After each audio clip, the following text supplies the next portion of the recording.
Pessoal, eu vou falar de algo muito interessante que é a respeito do nome Lúcifer. Será que Lúcifer, esse nome aí, ele é dado para Satanás, para o ser mal? Será que Lúcifer, que o ser mal, Satanás, diabo, ele um dia foi um anjo de luz mesmo, um ser bom, como dizem aí? Porque a história do senso comum, que a maioria das pessoas creem, é isso. Que Satanás, quando alguém pergunta assim, quem não é cristão, por que no mundo há tanta maldade? Por que há isso? Por que existe o mal? Aí muitos dizem, não, porque foi assim, ó. Deus criou tudo bom, criou os anjos bons, e criou um anjo de luz chamado Lúcifer. E aí ele tinha a terça parte dos anjos, ele era um regente de Deus, etc. E aí ele se exaltou por causa da soberba dele, por causa da sabedoria, da formosura, ele era muito lindo. E aí ele decidiu se rebelar contra Deus e ser maior ou semelhante a Deus. E teve batalha no céu, Deus expulsou ele, não havia mais lugar no céu para ele, ele caiu na terra. E aí Deus criou o homem e tirou o que tinha no diabo de bom, de música, de regência, e criou o homem para o homem adorar e louvar a Deus. E aí Satanás foi enganar o homem. Enganou Adão e Eva, entrou o pecado no mundo e a gente está aqui sofrendo. Como se fosse que Deus foi pego de surpresa. Entendeu? Então eu vou explicar um pouquinho isso aí.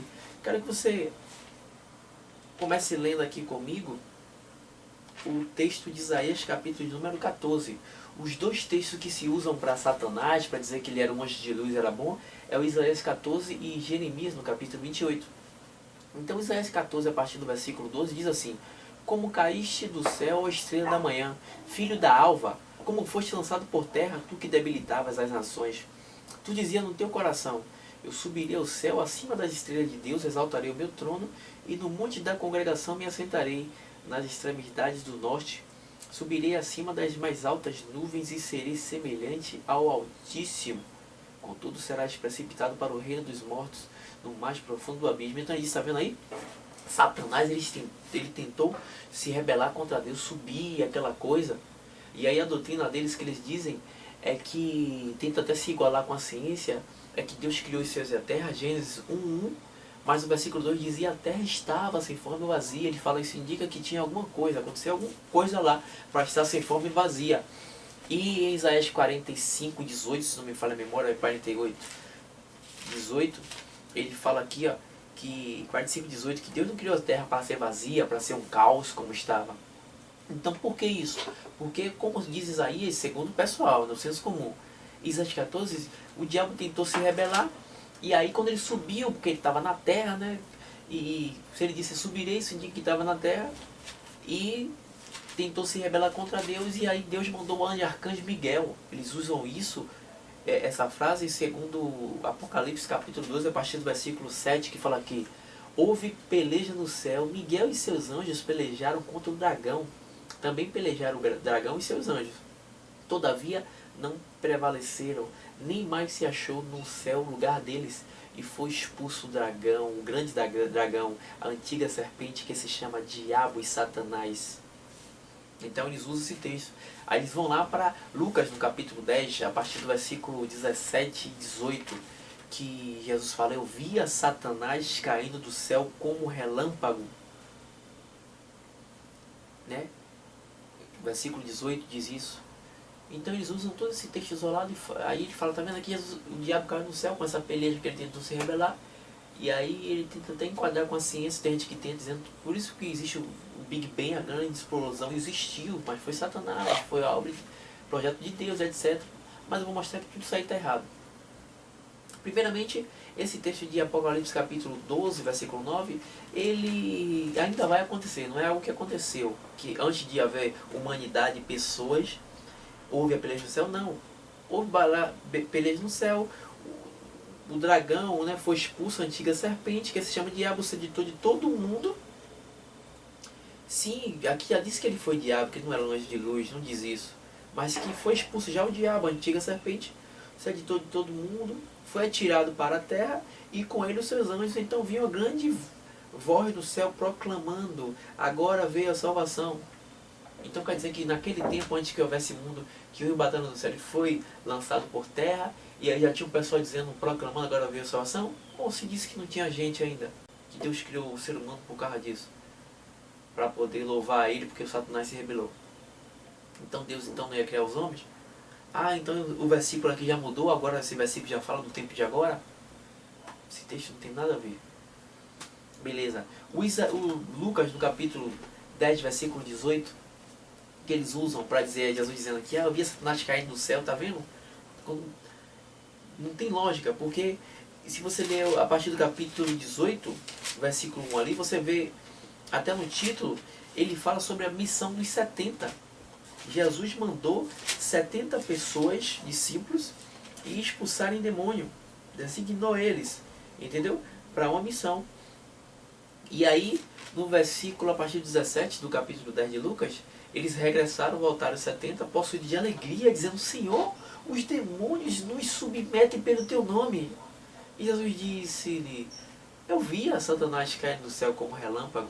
Acho que eu vos dei a autoridade para vocês pisarem serpentes e escorpiões e todo o poder do inimigo, e nada, absolutamente nada vos causará dano. Agora, não se alegrem com isso, se alegrem porque os vossos nomes estão escritos nos céus. Porque muitos vão dizer, eu não expulsei demônio, não profetizei, não fiz milagres. Jesus vai dizer, apartai de mim. Aí eles ignoram todo o contexto aqui, até no próprio capítulo, e disse que Jesus mandou eles expulsarem o demônio e o curar. Os caras voltou e disse, Jesus, os demônios se submetem pelo teu nome. E Jesus chegou e ignorou o que ele falou. E falou, eu vi Satanás cair no céu como um relâmpago. Como se fosse que Jesus estava se referindo a esse tempo, antes que houvesse a humanidade, pessoas da peleja. Não tem nada a ver, isso está fora do contexto. Jesus não ia falar isso. Jesus quis dizer que viu o inimigo perdendo o seu poder. Entendeu? Quando Jesus veio na terra, Mateus 3, versículo 17 em diante, Jesus fala, é chegado o reino dos céus. Ali, meu irmão, em João capítulo 12, capítulo 14, Jesus fala que foi expulso, é expulso o príncipe desse mundo, porque o reino do céu veio, aquilo que os profetas do Velho Testamento profetizaram, isso se cumpriu em Cristo, ele trouxe o reino de Deus, que está dentro de nós, não é de visível aparência, não é o templo que chamam de igreja, nada disso, está dentro de nós. Lucas 17, 20, ele cresce para dentro. Então, até então, aquele tempo, não havia exorcisão. Ninguém dizia em nome de Jesus, em nome de Yahushua do Eterno, sai demônio, não tinha isso. Tanto é que no Velho Testamento, quando o rei Saul ele estava endemoniado, chamavam Davi, Davi não chegava lá em nome do Eterno, de Yahvé, de Yahushua, de Yeshua, saia. Não, ele não falava isso, ele tangia, ele tocava aquela harpa, e aí o rei se acalmava, o demônio, o espírito saía. Então não tinha essa coisa. Mas quando Jesus veio, ele deu poder para, vai, em meu nome expulse demônios. E aí o pessoal se maravilhou com isso, nunca tinha visto isso. E ele expulsava demônios, então foi a queda do poder de Satanás. Porque não só Jesus veio, né, o poderoso para aqui para a terra, mas outorgou poder à sua igreja. Entendeu? Então ele fala desse sentido, esse texto não tem nada a ver com o que aplicam aí. Então vamos ver quem realmente é que Isaías está falando, em profeta messiânico aqui, em Isaías 14. Eu já vou respondendo aqui em Isaías 14. Aí vamos ler o capítulo todo, mas ele está se referindo a Jesus. A Jesus Cristo esse texto aqui. Aí você pode dizer, como? Então é Jesus Cristo que disse que ia subir ao céu, que ia se rebelar, que ia ser semelhante? Vamos entender o que quer dizer. Algo muito interessante que você tem que considerar desse versículo, desse capítulo aqui, para entender, é o versículo 10 de Isaías 14. Que Isaías diz assim, todos estes respondem e te dizem, tu é também como nós, estás fracos e és semelhante a nós. O versículo, então esse texto aqui, esse versículo aqui, Isaías está dizendo que pessoas mais, e a gente pode ver isso no Evangelho de João, iam falar isso para Jesus, você é semelhante a nós, estás fraco, como caíste do céu de estrela da manhã. E quem é essa estrela da manhã? Se você vê em Apocalipse, no capítulo de número 22, versículo 16, Jesus fala aqui, ó, Jesus, enviei o meu anjo para vos santificar essas coisas à igreja. Eu sou a raiz e a geração de Davi, a brilhante estrela da manhã.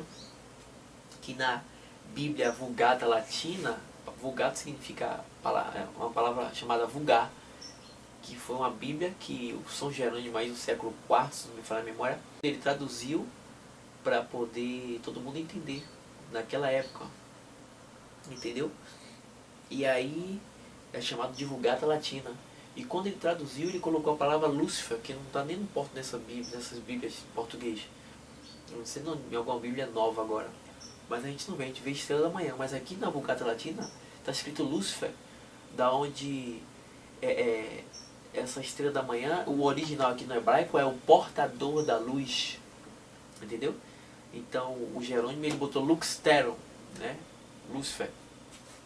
E aí dizem também a história que ele que criou essa teoria de que aquilo ali estava se referindo, Isaías 14, a Satanás, que ele antes era um portador da luz e hoje ele é treva, era demônio. Mas isso não tem nada a ver, porque Jesus disse, eu sou Lúcifer, está na Bíblia Vulgata. Na nossa aqui ele fala, eu sou a brilhante estrela da manhã. E ele é a estrela que em Números 24, 17 diz que viria uma estrela de Israel, de Jacó viria, e que os astrólogos, lá em Mateus 3, os magos, eles estudavam o cumprimento das profecias e na astrologia também, e na astronomia, e ele viu aquela estrela vindo e foi lá e encontrou, descobriu que Jesus havia sido nascido. Então, Jesus fala que eu sou a brilhante estrela da manhã, eu sou a estrela da manhã. Então, em Isaías 13, Isaías 14, a partir do versículo 13, versículo 12, ó como os caixas do céu estrela da manhã, filho da alva. Quem é o filho da alva? Veja aqui em 2ª carta de Pedro, capítulo 1, versículo 19, Pedro dizendo quem é o filho da alva. Olha o que Pedro diz. 2ª carta de Pedro, capítulo 1, versículo 19. Temos assim tanto mais confirmada a palavra profética, e fazei bem em atendê-la como uma candeia que brilha no lugar escuro, até que o dia amanheça e a estrela da alva apareça, nasça em nossos corações. Ele está falando de Jesus. Que Jesus aqui, vemos aqui, ele é a estrela da alva, o filho da alva. Então você vê que esse texto se refere à pessoa de Jesus. Aí você pode perguntar, mas o que o texto está dizendo? Que ele subiria aos céus e aquilo outro. Não, Jesus não está dizendo que... Não é Isaías que está falando isso, que Jesus faria isso. Isaías está dizendo, a partir do versículo 10 você vê isso, como já foi falado, que todos estes dizem as pessoas mais, você vê isso, leia o Evangelho segundo João todo. As pessoas mais que diziam isso, porque Jesus dizia que ele ia subir ao céu sim, exaltaria o trono dele, e ele sentou no trono do Pai, entendeu? Que é também o próprio trono dele, porque ele dizia, eu e o Pai somos um.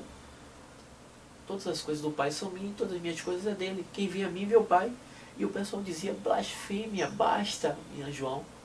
Você é soberbo, isso é blasfêmia, você se compara ao Pai, diz ser filho de Deus se comparando com o próprio Deus. Então é isso que Isaías está querendo dizer aqui, ele profetizou que o pessoal ia dizer isso. E é o pessoal dizendo aqui que ele ia, né, versículo 14, do capítulo 14, subirei acima das altas nuvens, serei semelhante ao Altíssimo, contudo serás precipitado para o reino dos mortos, o mais profundo do abismo. Quem te vir te contemplará. E você vê que Jesus ele desceu às regiões inferiores da terra, entendeu? No Hades, no mundo dos mortos, e foi pregar lá. Você vê isso em 1ª carta de Pedro, no capítulo de número 3, a partir do versículo 19, que Pedro diz aqui, no qual também foi pregou os espíritos em prisão, os quais no outro tempo foram desobedientes, quando a longanimidade de Deus aguardava nos dias de Noé, quando se preparava a arca, na qual poucos, a saber, 8 pessoas foram salvas. Então, Jesus, ele desceu às regiões mais inferiores da terra, entendeu? E foi lá pegar o pessoal. E esse assunto também é um assunto bem polêmico. Será que ele pregou? Será que ele conscientizou? Mas ele foi lá pregar o pessoal que morreu sem a lei. O mundo da época não teve toda a lei de Deus. E se não há lei, não há a questão que Paulo fala em Romanos, se não me falha a memória, capítulo 7. Não há consciência do pecado. Claro que existe a lei da consciência. Cada um vai ser julgado assim. Mas isso é outro assunto para a gente entrar. Então, vemos que esse texto de Isaías se refere a Jesus. É Jesus que é chamado de estrela da manhã. E mostra um texto aí na Bíblia chamando Satanás de estrela da manhã. ou dizendo que ele é Lúcifer, que ele era um anjo de luz? Mostra um texto aí, comenta aí embaixo aí. Em vez de esquecer o assunto e xingar, dizer que está amaldiçoado e ficar preso à tradição dos homens, entendeu? E amando mais a doutrina do que as pessoas. Já pensando que quando chegar no céu vai dizer, ah Deus, eu fiz tudo certo, eu criei certo, eu criei no dízimo, eu criei na ceia, eu criei nisso, tudo errado na tradição, mas achando que foi certo. E você vai dizer, ah, tá bom, você só foi injusto, mentiroso, desonesto, isso, intolerante, com espírito ditador, não respeitava o direito de expressão e de crença das pessoas, mas é salvo porque creu só nas coisas boas, mas não praticou. E o outro ali que foi enganado, que entendeu errado, que não teve a oportunidade de estudar, vai para o inferno, mesmo vivendo bem, dando a vida pelas pessoas, porque a salvação é pelas ideias. Só o ignorante que ama os times de futebol, que ama o partido político, que é patriota ao seu país, que o parente está errado, mas ele é a colóia que ele defende só porque é parente. Só esse pessoal que são injustos, que são presos a isso, que segue isso. É por isso que Jesus não é assim, que ele olhou o samaritano politeísta, que os judeus, ele em Lucas no capítulo 10, a partir do versículo 32 e diante, Jesus conta uma parábola ali dizendo que roubaram um cara e deixaram ele agonizando, semi-morto, e passou um sacerdote de largo, não fez nada, o levita também, não fez nada, que servia a um Deus só, o monoteísta, o Deus de Israel, e aí passou um politeísta, idólatra por sinal, provavelmente, ele parou, cuidou, botou ali vinhos, botou no animal dele, levou para a hospedaria, mandou cuidar, pagou dinheiro, e ele disse, quem mais amou? Ele perguntou aos judeus. E disseram, quem mais amou que a gente de misericórdia? Ele disse, faça igual a esse homem. Então essas pessoas aí, Jesus está vendo. Então, eu peço que você que discorda, analise, bote seu comentário aí, para que a gente cresça nisso aí. Se eu tiver errado, eu mudo, agora eu tenho que provar. Não é forçar, xingar, é por isso que eu não aceito muitos comentários aí. O pessoal diz, você é desonesto, não, só aceito que te fala bem, não. Muito comentário aí, o pessoal discordando, mas com argumento, eu coloco. Mas xingando com essas besteiras, não. Vamos falar agora do texto de Ezequiel, no capítulo 28. É Isaías 14 e Ezequiel 28 que o pessoal usam para falar, tá vendo Lúcifer? Esse Isaías 28 mesmo aqui, o pessoal usa para dizer que Satanás, que ele era Lúcifer, ele era regente do coral nos céus. Usa esse texto aqui, não sei como, entendeu? Mesmo que aqui fosse Satanás, não sei que texto é que ele disse que foi regente. Não sei se ele usa a questão de pedras preciosas, sei lá. Mas eles leem, tipo assim, esse aqui é o capítulo 28, tipo, do versículo 1 ao 10, como se fosse que é só o rei de Tiro, é o rei de Tiro. Aí do versículo 11, claro que isso aqui que Ezequiel fala, ele fala literalmente ao rei de Tiro que existiu. Tanto é que no Novo Testamento Jesus fala de Tiro e Sidom, que se em Tiro e Sidom houvesse visse os milagres que teve lá em Nazaré, o pessoal se convertia até com panos e sacos, entendeu? Cinza e sacos. E menos rigor teria para Tiro e Sidom do que para aquela cidade. Então houve em si o rei de Tiro, que é o que Ezequiel está falando. Mas ele também fala aqui de outro ser. E esse ser, o pessoal disse que era Satanás, que antes era Lúcifer, etc. Que hoje é Satanás. Que ele era lindo, que ele era belo e foi criado formoso, até que se achou a iniquidade dele. Mas a gente vai ver quem é esse ser. Eu já começo dizendo que não é Satanás. Observe. Se você ler aqui, esse aqui é o capítulo 18, né? Versículo 3. Tu és mais sábio que Daniel, não havia segredo que pudesse esconder de ti. Deixa eu ver aqui. Aqui diz o que? Que ele é homem e não é Deus. Versículo 9. Dirás ainda diante daqueles que te matar, eu sou Deus, pois não passas de um homem, e não és Deus no poder do que te passarem. Ou seja, dizendo aqui que esse ser ele é homem e não é Deus, entendeu? Versículo 11. Vê a minha palavra do Senhor dizendo, filho do homem, levanta uma lamentação contra o rei de Tiro e diz-lhe, assim diz o Senhor Deus, tu és o sinete da perfeição, o protótipo, o modelo, cheio de sabedoria e formosura. Estavas no Éden, jardim de Deus, de todas as pedras preciosas te cobria. Aí diz as pedras lá, topázio, diamante, ônix, etc. Versículo 14. Tu eras querubim da guarda ungido, e te estabeleci,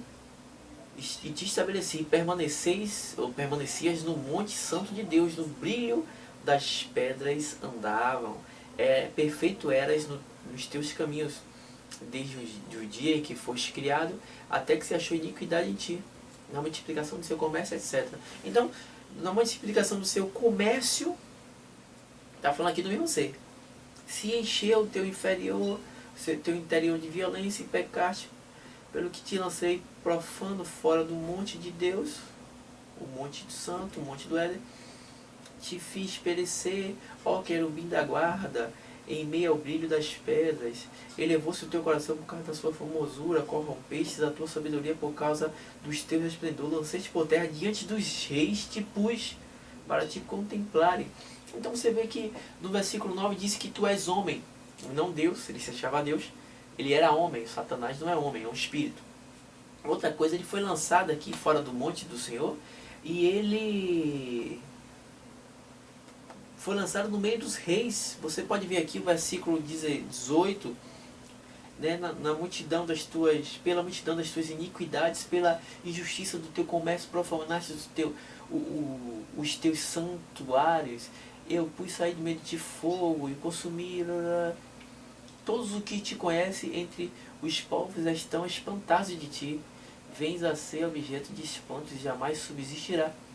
Então você vê que existem pessoas aqui no meio. Não tem nada a ver de um tempo em que não existia ser humano, existia terra vazia, que Satanás descia, que andava nas pedras preciosas. Não tem lógica, Satanás não foi homem. Então esse texto aqui se refere, sabe a quem? Não a Jesus também. Esse texto aqui é simples, se refere a Adão. E com esse texto nós conseguimos entender o pecado de Adão, que tem um simbolismo lá no Gênesis da fruta. É porque a maioria das pessoas considera isso aqui como Satanás, então não consegue enxergar qual foi realmente o pecado de Adão, que é o nosso pecado, que é os 3 pecados capitais, o ter, o poder e o ser. O ter, o ser e o poder, que é os 3 pecados da carne, que está em 1ª carta de João, capítulo 2, versículo 15 a 17. Não ameis o mundo, nem as coisas que no mundo há, no sistema pecaminoso, porque tudo que é do mundo, a cobiça da carne, a cobiça dos olhos e a soberba da vida não procede do mundo. Ora, o mundo passa bem como as suas cobiças, mas quem faz a vontade de Deus permanece para sempre. Então o pecado de Adão é isso. Foi o que a gente viu lá em Gênesis, que a mulher, Eva, viu a fruta, ela viu que era boa para se comer. Entendeu? Cobiça dos olhos, boa para se comer, cobiça da carne. E a serpente disse, se você comer, você vai ser igual a Deus. Conhecido do bem e do mal, igual a Deus, a soberba da vida. É o mesmo que Jesus em Mateus, capítulo 3, ali foi testado e tentado por Satanás, quando ele estava na sua forma humana, com alimento, com pecado, com a cobiça da carne. Se és o filho de Deus, transforma essas pedras em pães. Com a cobiça dos olhos, ele mostrou todos os reinos do mundo. E disse, se você me adorar, eu te darei tudo. Você será poderoso, a soberba da vida, o ter poder. Então foi isso que Adão, o pecado de Adão, soberba. Por causa da sabedoria que Deus deu, né, perfeito eras. Você vê aqui no versículo de número 13. Estavas no Éden, jardim de Deus. Quem estava no Éden? Jardim do Éden. Adão. Entendeu? E versículo 14. Tu eras querubim da guarda ungido. Ele era um querubim da guarda ungido. Se isso aqui fosse realmente para Satanás, que antes ele era Lúcifer, um anjo de luz, o portador da luz, se ele era um bim da guarda, guardião, ele está habitando o Éden para guardar o Éden de quê? Existe então outro Satanás que ele tinha que guardar? Não tem lógica esse texto. Agora quando você entende que isso aqui é Adão, você vê que tem lógica. Porque ele era querubim guardião da guarda, estava ali para guardar o Éden. Guardar de quem? Guardar de Satanás, é óbvio. E ele não guardou, e Satanás enganou a ele. É o que está em Apocalipse capítulo 12, a partir do versículo 7 em diante. Que um dia ele vai ser expulso. E ele vai ter a peleja no céu ainda com o anjo, o arcanjo Miguel e os anjos. O sedutor dos homens, o dragão, o enganador. Aquele que engana os homens, porque enganou Adão e Eva também. E você vê aqui em Gênesis, no capítulo 2, versículo 15, você vê que esse guardião aqui, ó, diz aqui, versículo 15, tomou, pois, o Senhor Deus, o homem, Adão, e o colocou no jardim do Éden para cultivar e o guardar de Satanás. Entendeu? Então você vê que esse texto aqui de Ezequiel está se referindo a Adão, gente. Aqui Adão que estava no Éden. É óbvio. Se alguém crê que isso aqui é Satanás ou qualquer outro ser, manda um texto aí. Escreve na Bíblia aí abaixo do vídeo aí. Sem xingar, sem sair do texto. Escreve aí pra gente ver. Então, essa teoria de que Satanás era um anjo bom e que ele pecou e se rebelou contra Deus e que Deus tirou o dom dele de louvar e fez o homem, Adão, para poder fazer isso, não tem nada, tudo furada, entendeu? Não tem nada a ver. Esse Ezequiel 28 diz que, se referindo aqui a Adão, e você vê que é Adão, que não é Satanás, que ele era, versículo 15, perfeito eras nos teus caminhos desde o dia em que fostes criado, até que se achou iniquidade em ti. Então ele era perfeito. E depois ele pecou contra Deus, até que Deus achou iniquidade dele. Ele foi expulso do jardim do Éden, como diz o texto.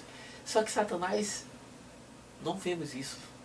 Satanás, em João capítulo 8, a partir do versículo 44, Jesus fala aos fariseus que ele estava discutindo ali. Eles estavam mentindo para Jesus. Jesus disse, vocês são filhos do diabo e querem lhe satisfazer o seu desejo, porque ele foi homicida desde o princípio e jamais, que quer dizer, ele nunca se firmou na verdade. Ele nunca foi perfeito até que um dia se achou iniquidade. Pelo contrário, diz que ele nunca se firmou na verdade. Em 1ª carta de João, no capítulo 3, versículo 8, disse que quem vive na prática do pecado procede do diabo, porque o diabo peca desde o princípio, gente.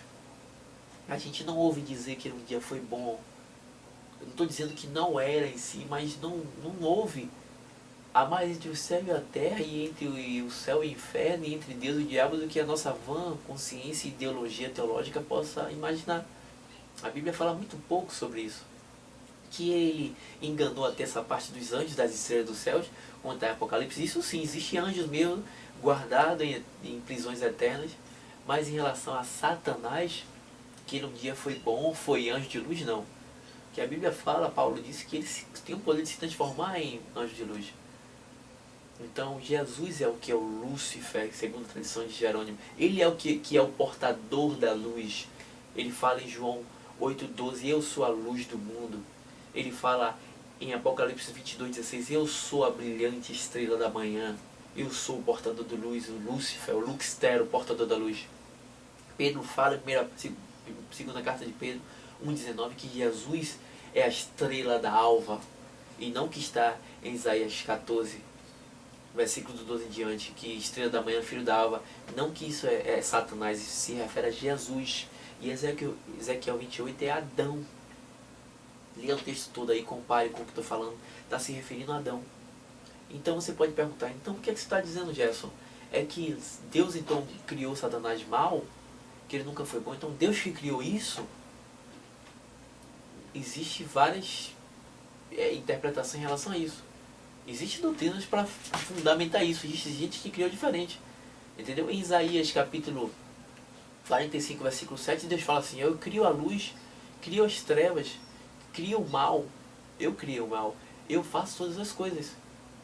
Em Isaías capítulo 14, versículo 16 em diante ali, Deus diz assim, ó, eu criei o ferreiro para soprar o fogo e para fazer o ferro, a arma, e eu também criei o assolador para o dia da destruição. Em relação a eu crio o mal, pessoal, teólogos interpretam que Deus está dizendo em relação aos males que acontecem aí, que ele joga para as nações ruins, um exemplo. Esses males relativos. Mas por que não tem escrito assim, eu crio os males? Tem escrito, eu criei o mal. E também tem estudo em relação ao Assolador. Mas você vê, então você vê que em Micaías mesmo, quando Deus disse, aqui enviarei, e aí chegou um demônio e disse, Deus, deixa eu ser espírito mentiroso na boca daqueles profetas contra Micaías. E Deus permitiu. Você vê em Crônicas e em Samuel, esse texto eu não vou usar não, mas você vê essa semelhança de Deus usar também os demônios como uma marionete, ou como o Satanás como marionete, e é para ajudar o ser humano, como em Jó capítulo 1, versículo 6, que os filhos de Deus, os anjos, foram comparecer diante de Deus e Satanás foi junto ali. E Deus permitiu ele tentar Jó, mas para crescer ainda Jó. Então, existe uma lógica nessa teoria. É por isso que Paulo fala em 1 Coríntios capítulo 5, entrega esse cara aí a Satanás, mas com fim bom, para que a carne seja consumida, mas para que o espírito seja salvo. É por isso que em 1 Timóteo, 2 Timóteo, capítulo 1, versículo 20, se não me falha a memória, ele fala de Alexandre o Latroeiro. 2 Timóteo 1, versículo 20, 19 e 20 ali. Alexandre e Fileto, que ele fala que está pervertendo a consciência de muita gente. E ele fala, eu os entreguei a Satanás para que eles aprendam a não mais blasfemarem. Mostrando que Satanás tem essa coisa de fazer algo e segundo a vontade de Deus, é para o bem do ser humano.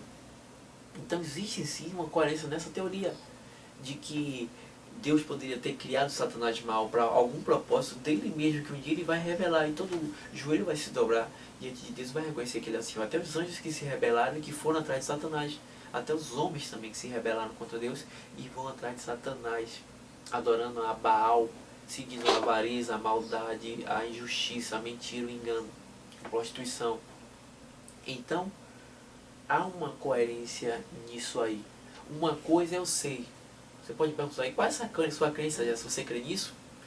Eu estou falando das teorias. Você escolhe o que é mais óbvio aí e escolhe a sua crença. Uma coisa eu sei, é que a gente precisava conhecer o mal para poder saber que Deus é bom.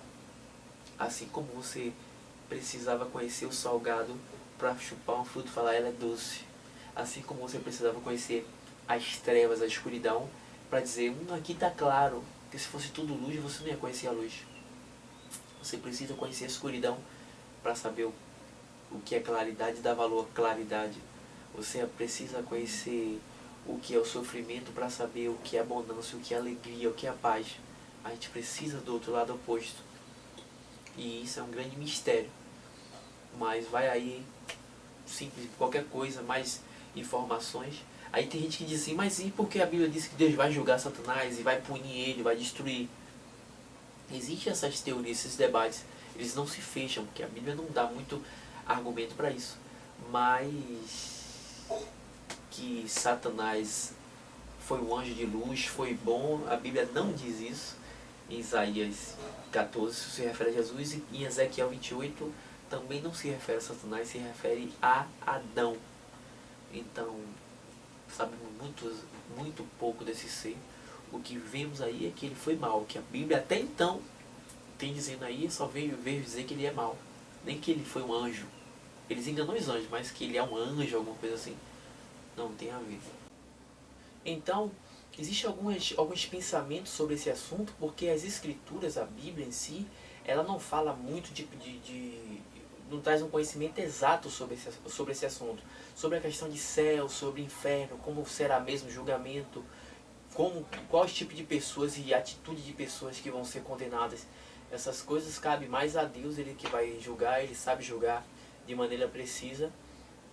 E sabemos os básicos, que a salvação é pela graça, que Deus pode chegar a pessoa numa cruz, né, a morte no leito, e Deus salvar. Então isso cabe ao Espírito Santo e não a gente a julgar sobre esses assuntos. Só que eu vou trazer uns pensamentos aqui interessantes para a gente pensar.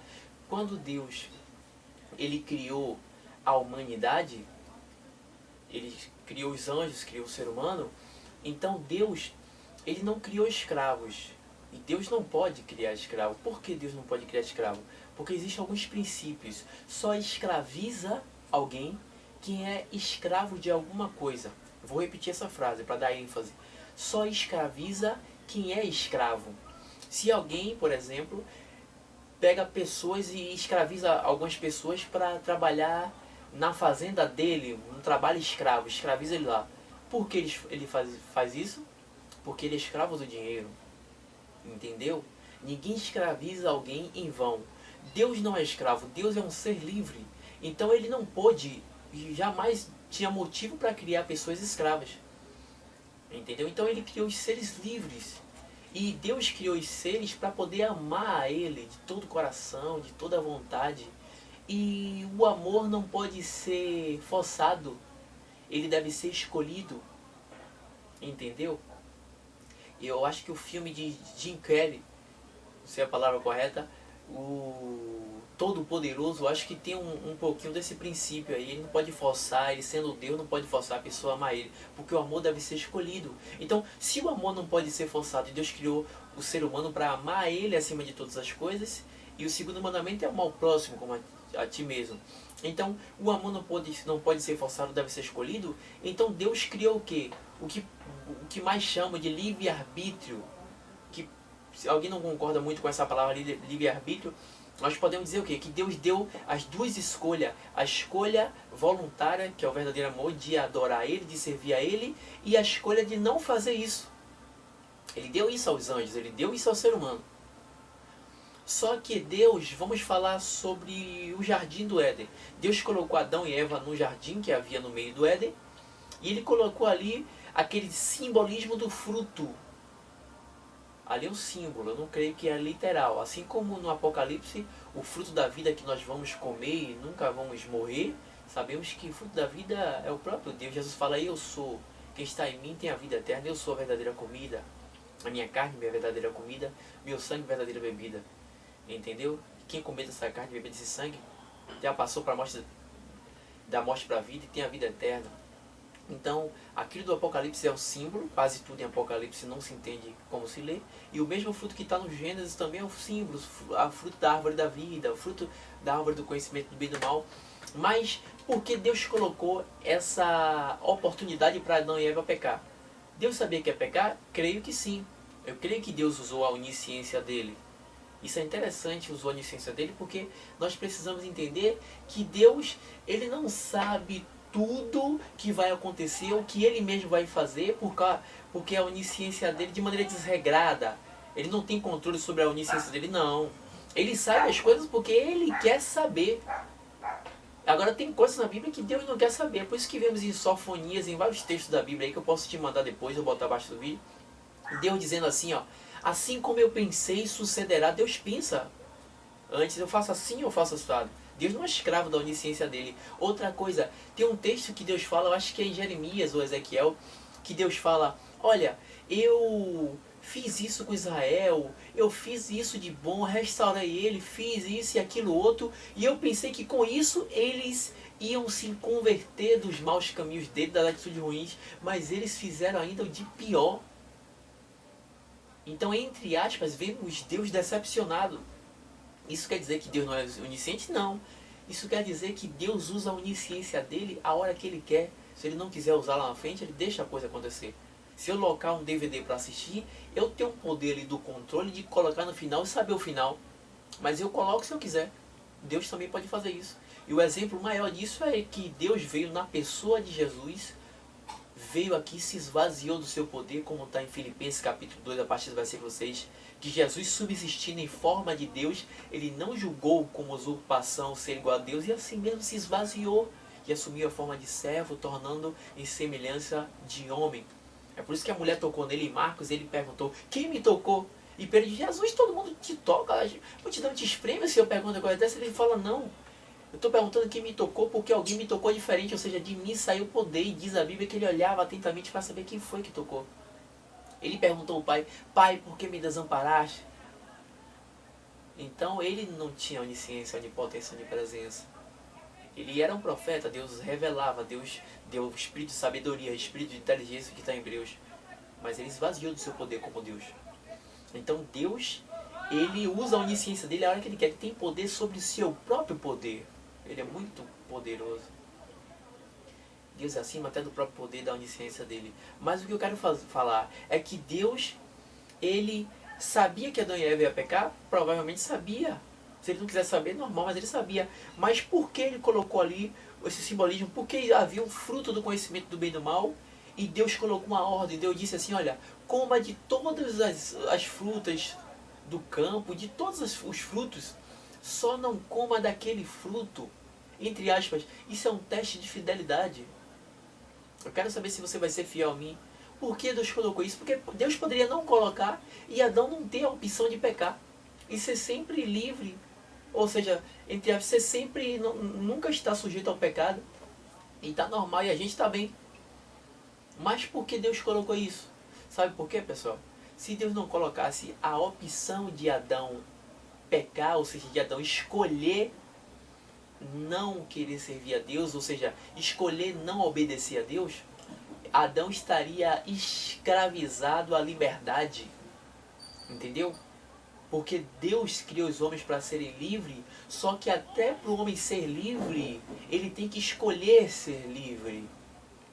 E para um homem escolher ser livre, Deus precisa propor a ele também o poder de não querer ser livre, de querer pecar e viver escravo do pecado.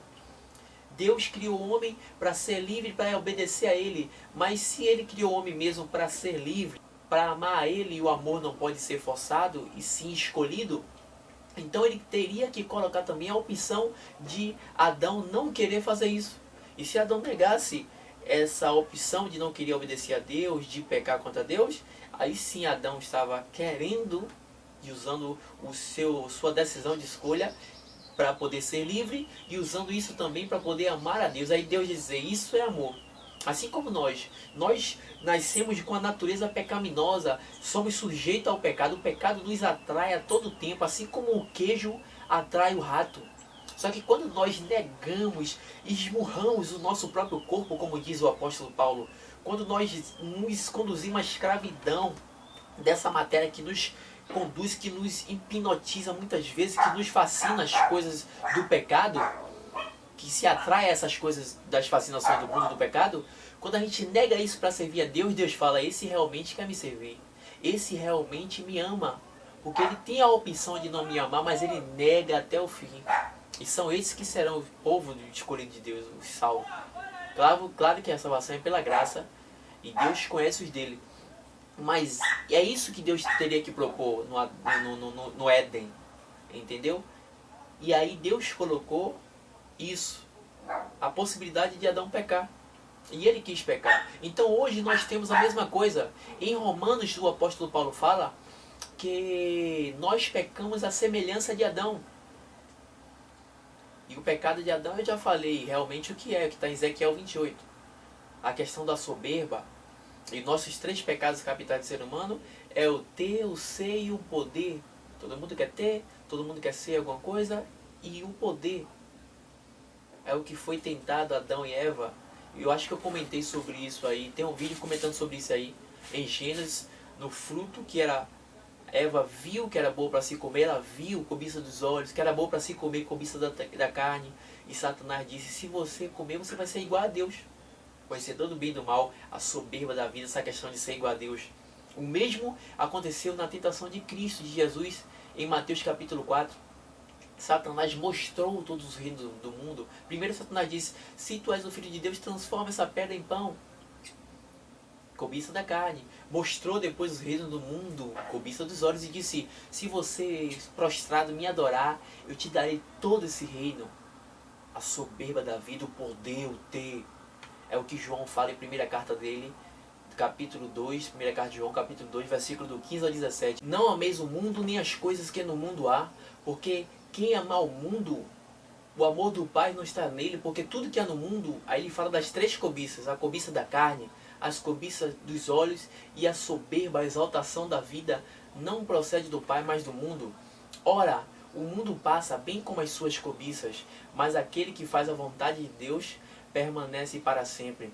Então, pessoal, ainda hoje existe, entre aspas, o simbolismo fruto aí do conhecimento do bem e do mal. Entendeu?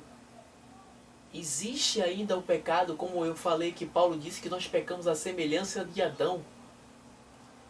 E aquele que vai pelo caminho das fascinações da vida, a cobiça da carne, a cobiça dos olhos, que eu percebi que a maior maldade do mundo, ou seja, o maior mal que acontece no mundo, é a busca do prazer errado, de maneira errada. Porque existe drogas, porque as pessoas querem roubar. e por causa disso mata. Por que o tráfico de drogas e entre outras coisas? Porque ele acha que vai ter alegria com isso, vai ter algo de bom. Entendeu? Se ele conseguir aquilo. Então, essa busca do prazer é que traz o sofrimento. Às vezes, precisamos primeiro pagar um preço, sofrer, entre aspas, para ter um prazer correto de Deus. E aquele que busca logo o prazer de maneira errada, comendo fruto do conhecimento do bem e do mal, eles pagam um preço muito caro. Então, por causa disso, porque Deus é amor, porque Deus não criou escravos e não pode criar escravo, porque só escraviza quem é escravo, Deus criou o ser humano para poder amar ele. O amor não pode ser forçado, deve ser escolhido. E Deus, por isso, deu ao ser humano e aos anjos o poder de escolher. Entendeu? O poder de escolha. E assim como nós aqui, o Adão e Eva, teve ali o fruto do conhecimento do bem e do mal, os anjos tiveram o próprio Satanás. E a terça parte dos anjos, como dizem em Apocalipse, que o dragão arrastou com a sua cauda a terça parte das estrelas dos céus. Que também entendemos que as estrelas também é um símbolo de anjo, que ele levou a terça parte dos anjos. Entendeu? E ainda que alguém não creia nesse texto que significa os anjos, que deixaram a Deus e foram atrás de Satanás, mas vemos hoje na carta de Judas e segunda carta de Pedro, capítulo 2 ali, vemos falar de anjos que estão em algemas, de demônios, entendeu? Anjos rebeldes em Judas, que diz que não guardaram o seu estado original, e etc. A partir do versículo 9 e 10 ali. Então, muita gente pergunta por que Deus permitiu acontecer isso, por que aconteceu isso? E a resposta simples, apesar que esse assunto é infinito, nunca vai acabar, vai ser sempre um debate, sempre um vai querer de um lado, outro vai querer um pouco diferente, mas eu interpreto assim. Se você crê o contrário, eu discordo até então, até alguém me provar contra, mas mesmo eu discordando de você, eu estou disposto até a dar minha própria vida para poder defender o direito de você dizê-las, porque eu promovo a democracia das ideias e a livre expressão e crença. Mas Deus é amor, Deus não pode criar escravos, Deus criou o homem para poder amar ele, e o amor não pode ser forçado, deve ser escolhido. Por isso ele deu o livre-arbítrio, as duas escolhas de amar ele ou não. E quem está vivendo o amor, ele está comendo o fruto da vida, ele está se alimentando da carne e do sangue de Cristo. Quem está vivendo o amor ao próximo. Eu tenho um vídeo aí sobre a Santa Ceia, um de mais de 1 hora, e tem a continuação, o outro vídeo. Abaixo tem o link do outro vídeo. E eu falo sobre isso, sobre o que significa se alimentar de Cristo, o que é a Santa Ceia, que tem a ver com isso, o amor, toda essa doutrina do amor, que vemos isso na pessoa de Cristo, essas doutrinas, tudo, quase todos esses assuntos aí se resumem nisso, é no amor. É o único mandamento, não é o legalismo das igrejas, não é não fazer isso, os usos e costumes, o não prove, não toque, não. O mandamento é continuar sendo como o mesmo do princípio, entendeu? O antigo, poder fazer de tudo, a liberdade está em Cristo, a liberdade real, liberdade verdadeira, poder ser escravo de Cristo. É um escravo livre, entendeu? Que ele sempre nos conduz ao caminho da liberdade, porque ele é livre e é um ser de amor. Então, pessoal que do YouTube aí, comenta aí, dá aí a sua ideia aí. Esse assunto é muito vasto, vamos aprender uns com os outros aí, sem ofensa, sem dizer você está amaldiçoado, sem fugir do assunto, respeitando se outro crê diferente, entendeu? Sem fanatismo, isso é do demônio, você está amaldiçoado e blá blá blá. Pois estou cansado disso aí, isso aí não muda nada. Mas se você jogar um argumento, se você botar um texto bíblico, alguma coisa mostrando contra, aí fica melhor. Mas essas ofensas aí não levem nada. Então fiquem na paz e o Senhor Jesus continue abençoando a todos aí. E vamos escolher sempre o fruto da vida. Isso aí.